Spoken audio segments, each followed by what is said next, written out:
ఇంట్లో కూర్చుని ఇంగ్లీష్ నేర్చుకోవాలనుకుంటున్నారా? అయితే వెంటనే మా స్పోకెన్ ఇంగ్లీష్ క్లాసెస్కి కాల్ చేయండి.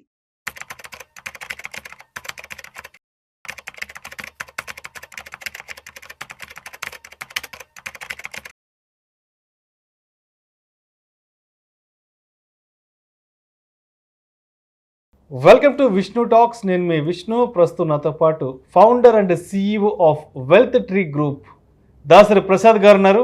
వారితో మాట్లాడదాం. సార్ నమస్తే. సార్ దాసరి ప్రసాద్ గారు నమస్తే అండి. Welcome to Vishnu talks.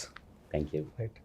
So Prasad గారు, ఇప్పుడు గత 6 నెలల నుంచి అందరూ ట్రంప్ గారు రావాలి, ట్రంప్ గారు రావాలి, ట్రంప్ గారు గెలవాలి, ట్రంప్ గారికి భారతదేశానికి మంచి ఫ్రెండ్షిప్ ఉంది, మోడీ గారికి ఆయనకి మధ్య మంచి స్నేహం ఉంది, ట్రంప్ గారు వస్తే మన భారతదేశానికి వ్యాపార వాణిజ్య దౌత్యపరమైన విషయాలలో మనం చాలా అగ్రెసివ్గా ముందుకెళ్ళిపోవచ్చు అంటూ అనుకున్నాము.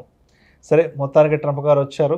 రెండవసారి 47వ అమెరికా అధ్యక్షుడిగా ఆయన కూడా అధికార పగ్గాలు చేపట్టారు. అంతా బాగానే ఉంది. సో ఏంటి నెక్స్ట్, అసలు ట్రంప్ గారితో మన మార్కెట్లకి ఎలా ఉండబోతోంది? ఫర్దర్గా మోడీ గారి ట్రంప్ గారి ఈ ఫ్రెండ్షిప్ ఈక్వేషన్ ఏదైతే ఉంది, ఫ్రెండ్షిప్ కెమిస్ట్రీ అనేది ఇండియన్ మార్కెట్స్కి ఏమైనా కలిసి వచ్చే అవకాశం ఉందంటారు అసలు? బేసికల్గా మోడీ అండ్ ట్రంప్ వీళ్ళిద్దరి గురించి మాట్లాడితే ఇద్దరిలోనూ చాలా కామన్ లక్షణాలు ఉన్నాయి. ఒకటి వచ్చేసేసి ఇద్దరు మంచి దేశభక్తులు, దేశం ఫస్ట్.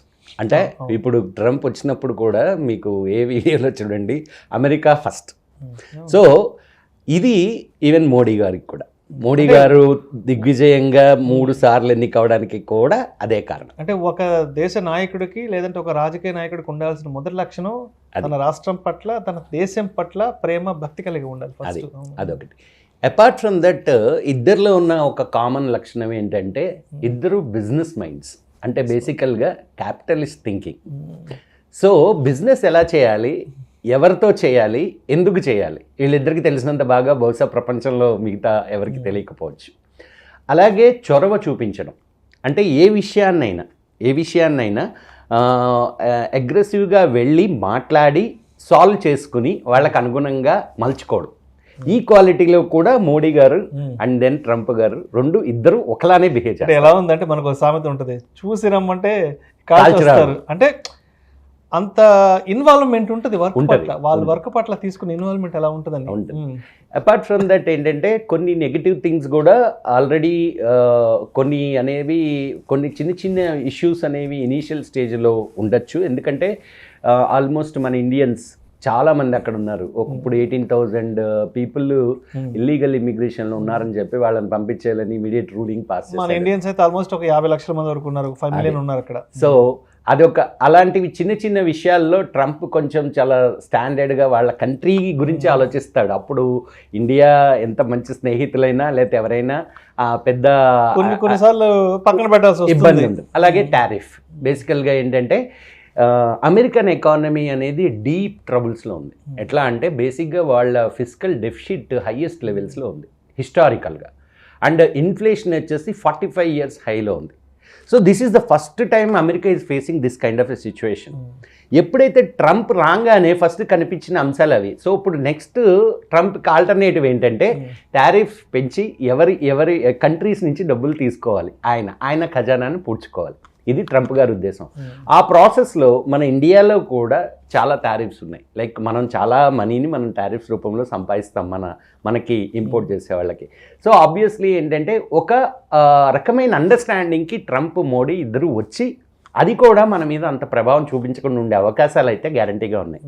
అండ్ ఇంకొక పాయింట్ ఏంటంటే ట్రంప్కి main against thing country is China. So ఎప్పుడైతే చైనాకి ట్రంప్కి ఆ పర్టికులర్ ట్రేడ్ వార్ అయితే ఉందో దానిలో ఇండైరెక్ట్గా లబ్ధి పొందేది ఇండియా. సో ఆ విషయంలో కూడా we can see. And one more thing is that Trump what he's telling after వచ్చినాక చెప్పేది ఏంటంటే America is going to be great again. Okay, that is what is his caption. And we are going to see the new America again and then we are good. So అది జరిగితే ఎవరికి ఎక్కువ లాభము అంటే ఇండియాకే. ఎందుకు? మన entire IT industry and pharma industry US ఎకానమీని బేస్ చేసుకుని ఉన్నాయి.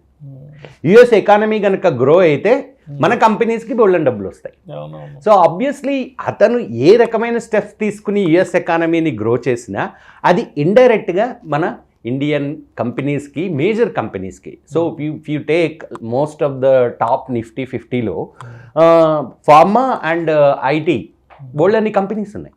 సో అవి ఇండియన్ ఎకానమీకి ఒక రకమైన మూల స్తంభాలు లాంటివి. మరి అట్లాంటి కంపెనీస్కి ఇప్పుడు యుఎస్ ఎకానమీ గ్రో అవడం వల్ల అడ్వాంటేజ్ అనేది గ్యారంటీగా ఉంటుంది. సో ఇనీషియల్గా కొన్ని రోజులు ఈ వాతావరణం అంటే బేసికల్గా ఎంత టారిఫ్స్ ఎంత పెంచుతారు ఇండియాకి, అండ్ దెన్ అది ఎలా వర్తిస్తుంది. అండ్ ఇంకొక మేజర్ థింగ్ ఏంటంటే what he is giving, Trump is giving message to the world is decrease the costing of energy. That means crude oil. మాట్లాడితే ప్రతి స్టేజ్ మీద డ్రిల్ బేబీ డ్రిల్ అంటున్నాడు. సో డ్రిల్ బేబీ డ్రిల్ అంటే ఏంటి? బేసిక్గా yes, the crude ఆయిల్ని ఎక్కువ drill చేసి ప్రపంచం మొత్తానికి సరిపడేంత క్రూడ్ ఆయిల్ సప్లై చేయాలనే అంబిషన్లో ఉన్నాడు. అప్పుడు ఫస్ట్ అడ్వాంటేజ్ అగైన్ మనకెందుకు ఆల్మోస్ట్ మోర్ దెన్ 85% మన క్రూడ్ ఆయిల్ మనం ఇంపోర్ట్ చేసుకుంటాం. That the biggest burden for India and biggest problem for India. ఎప్పుడైతే ఈ ట్రంప్ ఇప్పుడు మాట్లాడినవి, ఇప్పుడు ఈ చేసే ఈ ఆయన అన్న విషయాలన్నీ గనక నిజంగా గనక చేయగలిగి ఆయన గనక అమెరికాని ఆ స్టేజ్కి తీసుకెళ్ళగలిగితే ఫస్ట్ అడ్వాంటేజ్ ఇండియాకు ఉంటుంది. సో మీరు అన్నది కరెక్టే, గ్యారంటీగా ట్రంప్ ఈజ్ మన మన మన ఎకానమీకి ఉపయోగపడడం కానీ, అండ్ అలాగే మోడీ అండ్ ట్రంప్ వాళ్ళిద్దరూ మంచి businessmen, understanding, and then వాళ్ళు ఇద్దరు కలిసి రెండు కంట్రీస్ని ప్యారలల్గా పైకి తీసుకెళ్తారు అనే ఒక గ్యారంటీగా అదొక అవకాశం ఉంది. అండ్ బిగినింగ్లో కొన్ని చిన్న ఇబ్బందులు ఉన్నా లాంగ్ టర్మ్లో ట్రంప్ అండ్ మోడీ రిలేషన్షిప్ కానీ అండ్ ప్రజెంట్ జరుగుతున్న ఇది కానీ ఇండియాకి చాలా మంచిదని చెప్పుకోవాలి. Thank you sir. Thank you so much. Thank you.